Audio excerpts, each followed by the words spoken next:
Лекциянын темасы Енисейлик кыргыздардын этникалык байланыштары жана маданияты. Кыргыздар Борбордук Азияда обочо жерде жашаган. Енисей жергесин Борбордук Азиядан Саян тоосу бөлүп турган. Енисейге каттагандар ошол Саян тоосундагы Когмен ашуус аркылуу өтүп катташып турган. Бирок кыргыздар этникалык жактан коңшу мамлекеттер менен, коңшу элдер менен, өзүнө жакын жашаган уруу бирикмелери менен этникалык, маданий жактан, экономикалык жактан тыгыз байланышта болгон. Кытай, Араб, Перс булактары Енисейлик кыргыздарды европеид катарында сүрөттөшөт. Булардын чаштары кызгылт сары, көздөрү көк, бойлору бийик, ак жуумал адамдар деп сүрөттөшкөн. Бул кыргыздардын Енисейдеги динлиндер менен аралашканынын жыйынтыгы болгон. Анткени динлиндер европеидтик типтеги адамдар болгон. Кыргыздарга караганда динлиндер 2 эсе, 3 эсе көптүк кылган саны жагынан. Бирок Енисейге барган кыргыздар аларды өзүнө баш ийдирип, аларды башкарып, алар менен этникалык жана маданий жактан абдан аралашкан. Ошондуктан кыргыздардын тышкы кебетеси европеидтик түрдө болуп калган. А чындап келгенде негизинен кыргыздар кадимки эле түрктөр болгон. Кыргыздардын этникалык байланыштары жөнүндө төмөндөгү таблицадан көрсөк болот.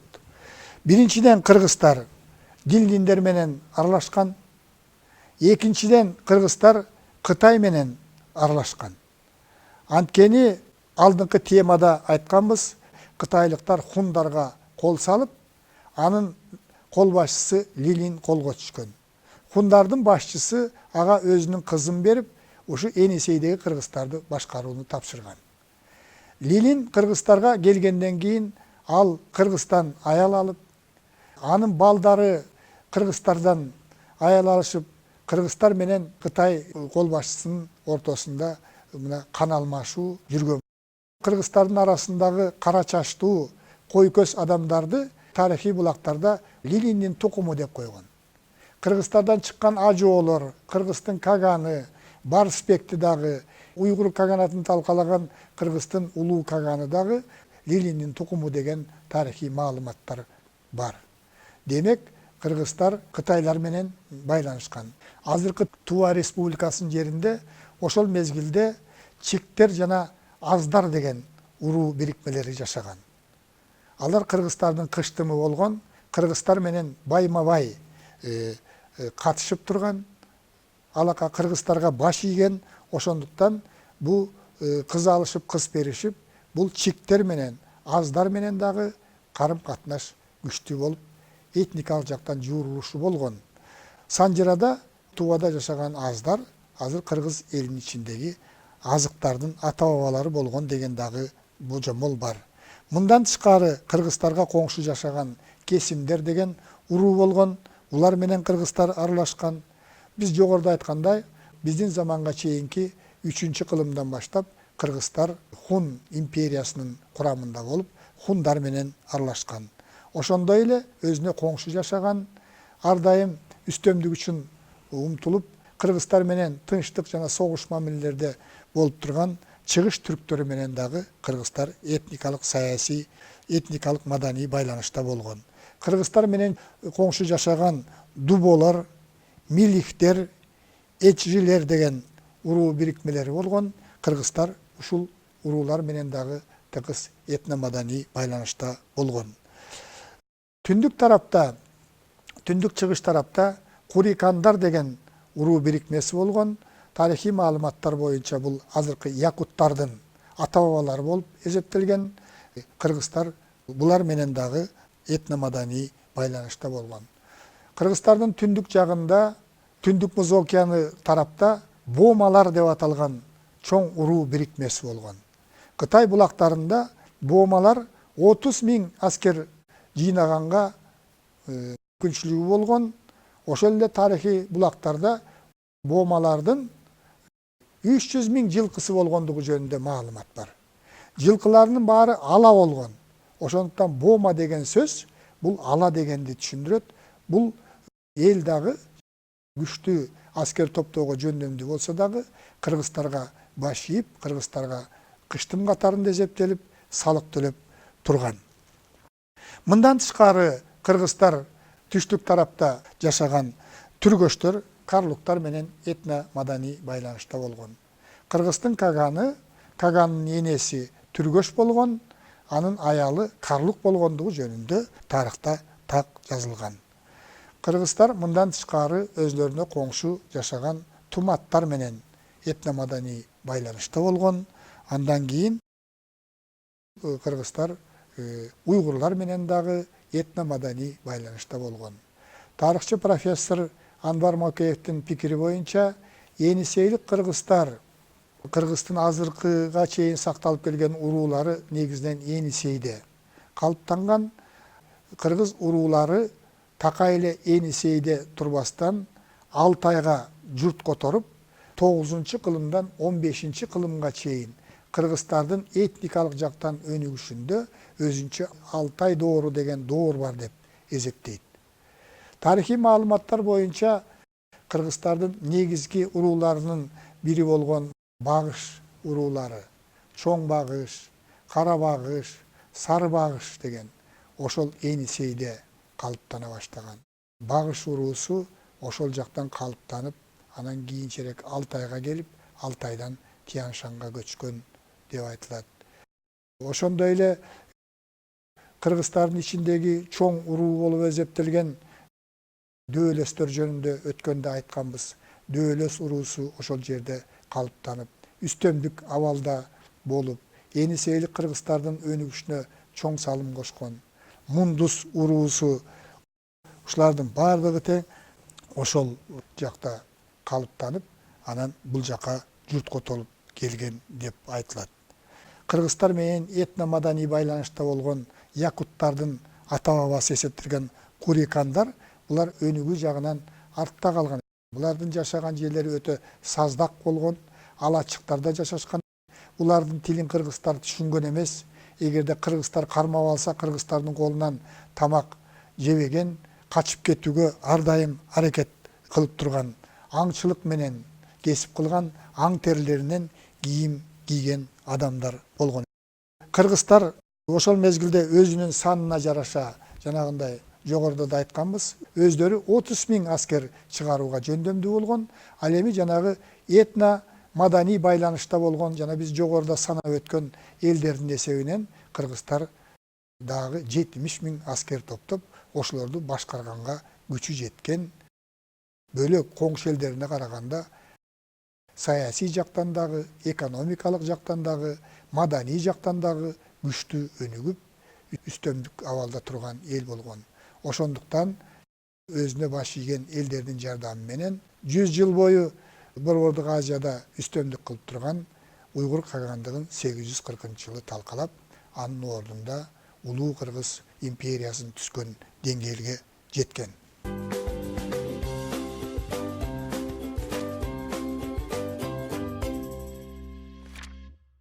Ошол мезгилдеги кыргыздардын диний ишенимдерине кыскача көңүл буралы. Кыргыздардын диний ишенимдери өтө көп түрдүү болгон. Булар табигат менен юурулушуп, табигатка, жаратылышка өтө аяр мамиле жасап, жаратылыштан өзүнө керектүү гана нерселерди алып жашаган. Кыргыздарда, Енисейдеги кыргыздарда негизинен диндердин эң алгачкы түрү болгон тотемдик ишеним күчтүү болгон. Анткени байыркы адамдардын баарында тең эле, анын ичинен кыргыздарда дагы адамдар менен жаныбарлардын ортосунда кандайдыр бир байланыш бар. Адамдар ошол жаныбарлардан өзүп чыккан. Ошондуктан жаныбарларга аяр мамиле жасашыбыз керек. Жаныбарлардын өзлөрүнүн колдоочулары болот. Эгерде чектен ашып кетсе, алардын колдоочулары адамдарды жазалап коет. Же болбосо адамдардын өнүгүшүнө алар түрткү берет. таблицадан көрүнгөндөй Кыргызстарда ошол мезгилде жаныбардын түрлөрүнүн ээси болот деген түшүнүк мына бүгүнкү күнгө чейин сакталган. Жылкынын пирин кыргыздар камбар ата деп койгон, койдун пирин чолпон ата деп аташкан, төөнүкүн ойсул ата дешкен, уйдун ээси Зенги баба, эчкиники Чычаң ата дешкен, канаттуулардыкы Буудайык деп айтышкан, кийиктики биз жогоруда айткандай Кайберен деп атаган, курт кумурскалардыкы Кара Чаян деп койгон. Ошентип жаныбарлардын баарынын тең өзүнүн колдоочусу бар, жаныбарларга аяр мамиле жасаш керек деген чоң ишеним болгон. Андан кийинки диний ишенимдин бул тармагы илимий тил менен айтканда фетишизм. Жаратылыштын кубулуштарына сыйынуу, жандуу жана жансыз жаратылышка сыйынуу. Тирүү жандын атасы күн болот, энеси жер болот, каны суу болот, жаны аба болот деген чоң ишеним болгон.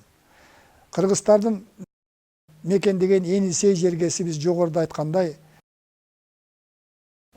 бак дарактарга, өзгөчө карагайларга өтө бай болгон. Бирок карагайларды баш аламан кыюуга, токойлорду өрттөөгө тыюу салынган. Бак дарактын ээси байтерек болот. Эгерде бак даракты көп кыйсаң, баш аламан куйсаң, өрттөсөң, жоготсоң, анда байтерек сени жазалайт деген ишеним болгон. Бакты ыксыз кыйба, токойду өрттөбө, сууну булгаба, жерди таза карма, чөптү жулба. Эгерде чөптү жулсаң, өзүң жулунуп, соолуп каласың деген. Ал тургай кыргыздар шамалгадай ишенишкен, шамалдын ээси жел кайып болот. Эгерде шамал болбосо, анда жашоо болбой калышы мүмкүн деген. Акырындык менен кыргыздар бир кудайга дагы ишенип өткөн. Теңир ата, бул асман, көк асман, эң негизги кудай катарында Теңирге ишенип, Теңирге курмандык чалып, ошого сыйынышкан. Теңирден кийинки жерде турган кудай бул Умай эне, Теңирдин жубайы жерде турат, үй бүлөнү колдойт, балдарды колдойт. Ошондуктан ошол үй бүлөнүн пири бул Умай эне деп, ошол Умай энеге сыйынышкан. Мындан тышкары кыргыздарда бүгүнкү күнгө чейин сакталып келди. Бул илимий тил менен айтканда анимизм ишеними, ата бабалардын арбактарына ишенүү. Бөлөк элдерден айырмаланып, кыргыздар байыркы доордон баштап эле ата бабалардын арбагына терең ишенген. Адам өлгөндөн кийин бул чоң жоготуу катарында өтө аздектеп өлүккө мамиле жасаган. Ошол араб жазуучуларынын, перс жазуучуларынын жазып калтырганы боюнча кыргыздар адам өлгөндө өкүрүп ыйлашат, беттерин тытышпайт, аны 3 катар кездеме менен ороп, табыпка жаткызып, тегерегине отун жыйнап, аны өрттөйт. Гүлүн атайы ийдишке же баштыкчага салып сактап бир жылча, андан кийин көр казып, ошол көргө коюшат деп жазылган. Кыргыздардын көрү дагы бөлөк элдердикинен айырмаланып турган. Кыргыздардын белгилүү адамдарды көргө коюусу өтө чоң жөрөлгөлөр менен коштолгон. Кыргыздар өзлөрүнүн жол башчыларынын, даңазалуу аскер башчыларынын, белгилүү адамдарды казанагы чоң мүрзөлөргө коюшкан. Мүрзөлөрдүн казанагы 20-30 метрге жеткендигин археологиялык изилдөөлөр көрсөтүп атат. Казанакты казып келип, андан кийин 5-6 метрлик карагайлардан атайы бөлмө жасашкан. Ошол бөлмөгө жанагы 1 жыл сакталган адамдын гүлүн алып келип коюп, анын жанына тигил дүйнөдө пайдалансын деп ар кандай курал жарактарды, ат жабдыктарын, анан биз жогоруда айткандай койдун жана уйдун эттерин коюшкан. Анан ошонун үстүнө топуракты үйүп, 7-8 метрлик бийиктиктеги чоң мүрзө пайда болгон. анан ошонун мүрзөнүн тегерегине ар кайсы жактан өгүзгө сүйрөтүп келип 1 метрлик, 2 метрлик, 2,5 метрлик таштарды тегерете орнотуп койгон. Муну кыргыздар чаатас болбосо жоокер ташы деп атаган. Кыргыздарды өлүк көмү, сөөк көмү салты өзгөчө 6-8 кылымдарда Енисейде күчтүү өнүккөн. Мындай мүрзөлөр көрүстөндөр азыркы мезгилде дагы чоң археологиялык табылга катарында изилденүүдө. Кыргыздарда шаманизм дини катуу өнүккөн. Шамандарды фагинундар деп атаган кыргыздар. Араб, перс, Кытай жазмаларында фагинундар идеологиялык башчы катарында кыргыз коомунда өтө бааланган. Майрамдарда атайын музыканттардын коштоосунда жөрөлгөлөрдү өткөргөн. Музыка ойной баштаганда алар эстен танат деп жазышкан тарыхый булактарда. Эстен тараганда андан жыл кандай болот, келечек кандай болот деген сыяктуу суроолорду берет. Ошолорго тиги фагинундар жооп берет. Алардын айткандарынын көпчүлүгү турмушта далилденет деп тарыхый булактарда айтылган. Андан кийин кыргыздардын маданиятын өтө жогору деңгээлде болгондугун көрсөткөн мына бүгүнкү күнгө чейин сакталып калган кыргыз жазуусу. Бул жазууну ар түрдүү атап жүрүшөт. Орхон Енисей жазуусу, түрк жазуусу деп. Негизинен бул жазууну албетте кыргыздар менен коңшу жашаган элдер, түрктөр, бөлөк элдер да пайдаланган. Бирок бул жазууну кыргыздар пайдалангандыгы жөнүндө тарыхый маалыматтар көп. Барсбекке арналган жазуу, Алпсолго арналган жазуу, Суджиден табылган жазуу. Мындай жазуулар көп табылган. Алардын көпчүлүгү чечмеленип окулган. Алардын көпчүлүгү азыр музейлерде сакталат. Алардын көчүрмөлөрү, мисалы Барсбекке арналган эпитафиянын көчүрмөсү Кыргызстанда дагы калыбына келтирилген.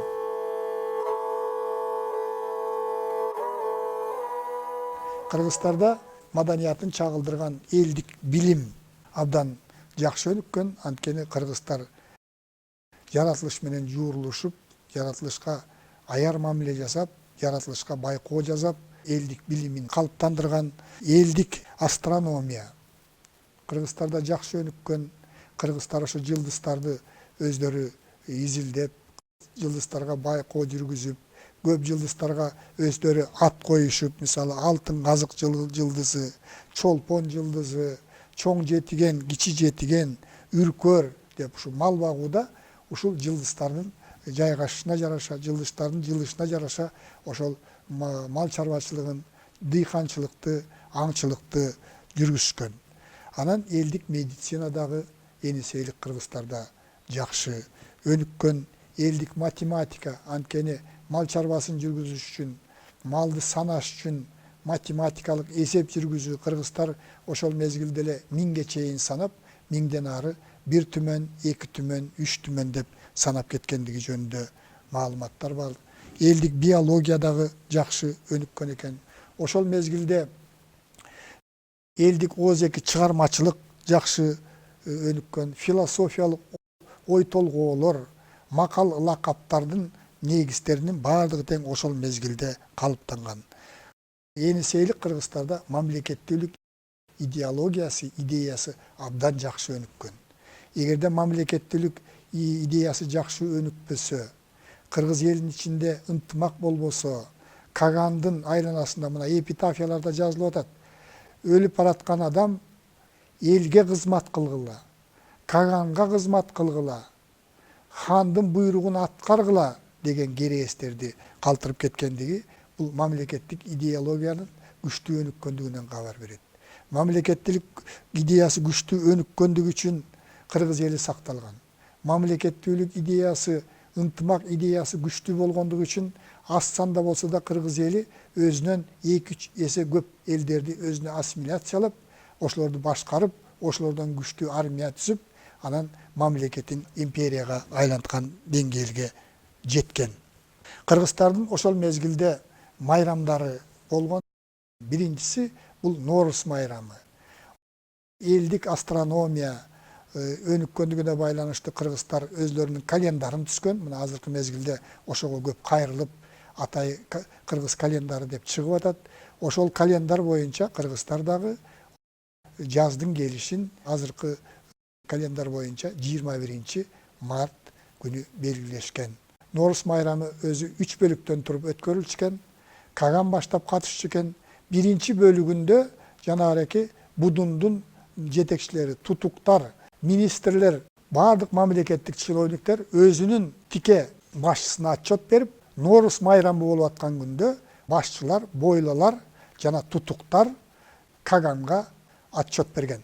Ошондо малдын санынын өсүшү, адамдардын санынын өсүшү, дыйканчылыктан алынган түшүмдүн өлчөмү, сооданын жүрүшү жөнүндө отчет берилген.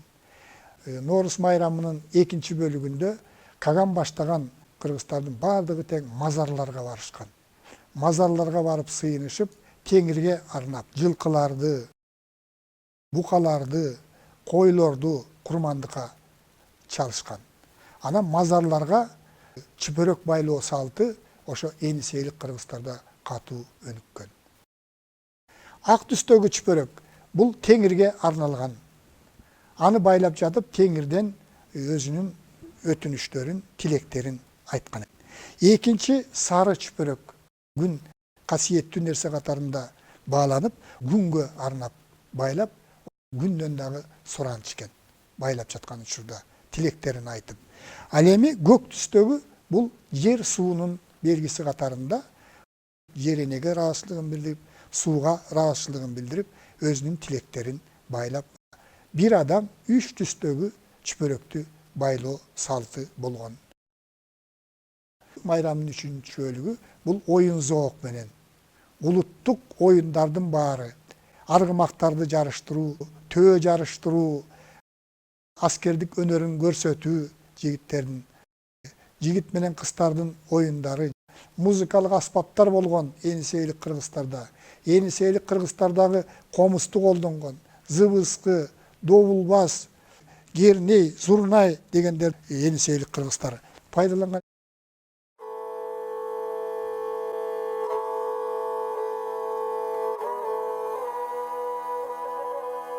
Лекциябыздын акырында Енисейлик кыргыздардын материалдык маданиятынын маанилүү көрсөткүчтөрүнүн бири болгон турак жайына токтололу. Енисейлик кыргыздар негизинен мал чарбачылыгы менен кесип кылгандыктан турак жайы боз үй болгон. Енисейдин боюнда, Енисейдин токойлорунда талдын көп түрлөрү өскөн. Ошол талдан ылайыктап боз үйлөрдүн тулкусун, сөөгүн жасашкан. Ал эми боз үйдүн үстүн койдун жүнүнөн жасалган кийистер менен жабышкан.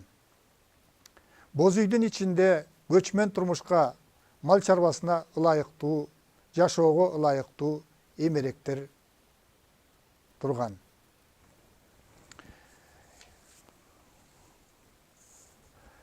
Малчылардын кыштоолорунда Енисейде өтө суук болгондуктан карагайдан курулган коро сарайлар жана кампалар болгон. Енисейлик кыргыздар узун карагайларды эки капталын жоонуп, тегистеп, баштарын ашташтырып, андан ар кандай формадагы турак жайларды, коро сарайларды курган. Енисейде көбүнчө кышкысын конус түрүндө ар кандай көлөмдө жасалган алачыктар көп болгон. Ал эми малды сууктан сакташ үчүн өзгөчө жаш, жаңы туулган малдын сакташ үчүн коро сарайларды ушул карагайдан курушкан. Коро сарайлардын үстүн дагы, үйлөрдүн үстүн дагы ошол карагайдан тилинген тактайлар менен чатыр жасап, ошол тактайлар менен суу кирбегидей кылып жабышкан. Айрым окумуштуулар ушул карагайдан үй салууну бөлөк элдер ушу Енисейлик кыргыздардан үйрөнгөн деп дагы айтышат. Ошол карагайдан кыргыздар 4 буруштуу, 6 буруштуу ар кандай турак үйлөрдү курушкан. Дыйкандар негизинен общиналарга биригип кыштактарда жашашкан. Кыштактарда боз үй менен катар эле карагайлардан курулган 4 буруштук, 6 буруштук үйлөрдө жашашкан. Кыргыздар жашаган үйлөрдүн таманы дагы тактайлангандыгы жөнүндө маалыматтар бар.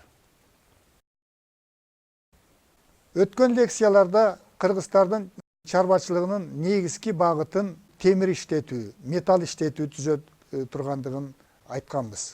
Металл иштетүү үчүн, бөтөнчө металлды эритүү үчүн кыргыздар ар кандай мештерди курушкан. Мештерге көмүрдү эритүү үчүн көптөгөн карагайларды кыйышып, карагайды алдын ала күйгүзүп, өчүрүп, тонналаган көмүрлөрдү камдап коюшкан.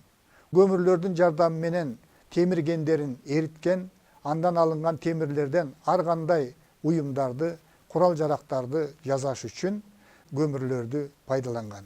Археологиялык маалыматтар боюнча кыргыздардын темирди иштеткен устаканалары негизинен сайлардын боюнда болуп, ал жерде пайдаланган көмүрдү шилендилерин сайдын кырын көздөй шилеп турган.